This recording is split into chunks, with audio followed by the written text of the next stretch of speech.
Alright guys, Sinners out of the theater reaction. I just got out of the movie. I got this cool poster at the theater. They were giving it away. So let's just get right into it. Non-spoiler review. My initial thoughts, just getting right out of the theater. I thought this was a really solid movie. Now, I saw 100%. I try not to look at Rotten Tomatoes, but it's hard to not notice them. The 100% rating. I really disagree with that. I think that does this movie a huge disservice.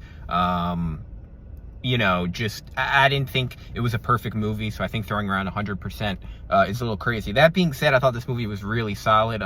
There were some things I didn't like, which I'll get into in my spoiler review, but overall, definitely a solid movie. I definitely recommend it. Ryan Coogler, I think, did a really good job. I thought the set design and the costume design was definitely the best. The period piece stuff, taking place in the Deep South, I believe in the 30s, maybe the 20s, but probably around the early 30s. Really good stuff. I think it might be Oscar nominated both for set design, costume design, and all of those kind of, subcategories. Michael B. Jordan did a really good job. This was a tough role. I don't want to give it away, but he does have to bring a lot of elements to acting. So I think he's definitely kind of leveled up his game, and is really getting better as an actor. I think he did a better job.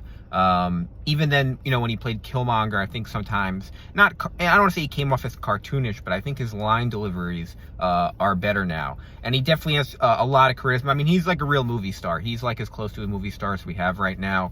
And he's honestly making the movies that I always talk about this, that I think The Rock should have made. Just like these really, good action movies, or sports movies where he's just kind of, being badass the whole time, basically. I would kind of divide this movie into, I guess, three, main parts. There's the period piece in the 30s. There's music. Music is a huge part of this movie. And then there is the third part, which is the vampires. The vampires, obviously. Those, to me, are really the three pillars. Of the three, pillars of the movie that I mentioned, the one that I really liked the most was the period piece. Honestly, I felt like the vampire stuff may have been the weakest part of this movie. In a weird way, when I was watching the first half of this movie, I was almost thinking like this could be like its own streaming show. This could be its own thing. Just Michael B. Jordan kind of in the early 30s being kind of like a gangster character. I don't mean that as slang. I mean literally like a gangster in the 30s, which is what he plays in this movie. They mention Al Capone, and to me it was almost like I kind of want to see that. And it almost reminded me, not to get into spoilers, but like if you've watched Paradise kind of starts, as like a certain show, episode 1, and then it takes a huge shift episode 2. And I was almost watching this being like, man, I kind of want to see that movie. Now, the vampire stuff wasn't bad. I feel like, when I talked about this movie not being perfect and kind of my issues, I feel like, okay, I feel like at times this movie just gets caught in the middle a little bit. It's not super scary. It's more of a thriller.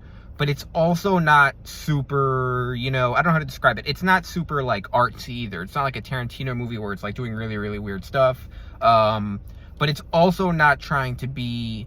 It's just kind of caught in the middle a lot of times for me. And I think that's, for me, why it's not, like, a perfect 100% movie or really even close. I think this movie's, like, in the 80s for me. That's really what I struggled with. It's easier to talk to you in a spoiler review. I don't want to, give really any context of the movie away. I think you should go in blind.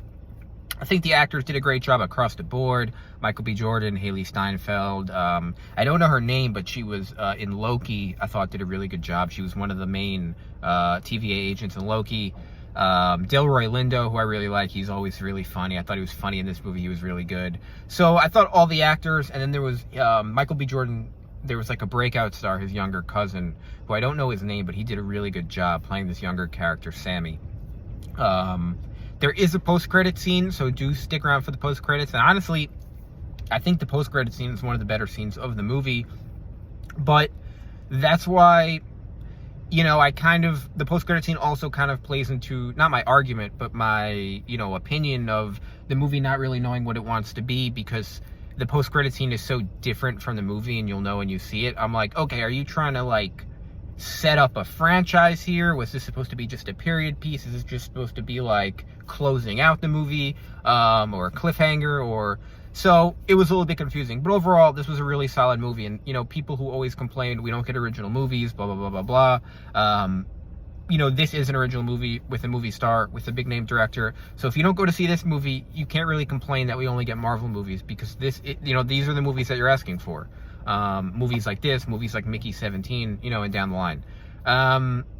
Another, I guess not negative, but one of my critiques of the movie is I like movies where you're jumping from scene to scene to scene, but I think a lot of times when so much of the movie takes place on one set, you become hyper aware that you're watching a movie. And I think that happened a little bit to me in the second half of this movie. You're just kind of it's taking place at this one spot. And I think, you know, for me, again, this could just be unique criticism for me, just my issue. A lot of people might not even think about this. When you're spending so much time at one location, I start thinking about, oh, okay, so they were here for most of the shoot, and then I start thinking about the actors and the shooting schedule, and it just kind of gets into my head. Maybe that's just because I talk about movies so much. But yeah, really, really strong movie. Michael B. Jordan does a great job. Again, 100%. Oscars, I don't know. I certainly think it will get nominated for Oscars in certain categories. You know, like I said, costume design and set design and things like that. I just wanted the story tweaked a little bit more. I think the villain, I don't want to say a villain issue, but yeah, I guess it kind of reminded me of a Marvel movie, I guess, where there's a bit of a villain issue. Some plot holes. There were some plot holes throughout the movie, which I'll talk about. Again, not plot holes where I'm nitpicking, but just things that, you know, you can't really go without noticing. And I'd say, you know, there's one scene in particular that I didn't like, that I think a lot of people will like. It has to do with music, a big musical type scene. But I think it kind of breaks immersion for the movie, and I wouldn't have done it. Now, again, Ryan Coogler obviously knows more about movies than me. He's Oscar nominated, or even has won, I think. But again, that's just my opinion. I think this scene broke immersion, and I'll talk about that in my spoiler review. But again, a fun day at the movies. This is why I go to the movies. I really, really enjoyed it. It was really, really cool. So that is my review, out of theater reaction for Sinners. Another good movie for Michael B. Jordan. Another good movie from Ryan Coogler, who've now put together Creed, Fruitvale Station, Black Panther, and now Sinners. A really, really strong, you know, Mount Rushmore of 4 movies. And they're both really, really young. And I guess my last point is, without spoiling it, but there is a character where I wonder was Jonathan Majors supposed to be a character in this movie with Michael B. Jordan, and then they did a script change and changed it. And you'll know what I mean when you start the movie, but I kind of just, you know, I don't want to really give that away. So let me know what you guys think in the comments. Thanks for watching, and as always, I'll see you on the next one.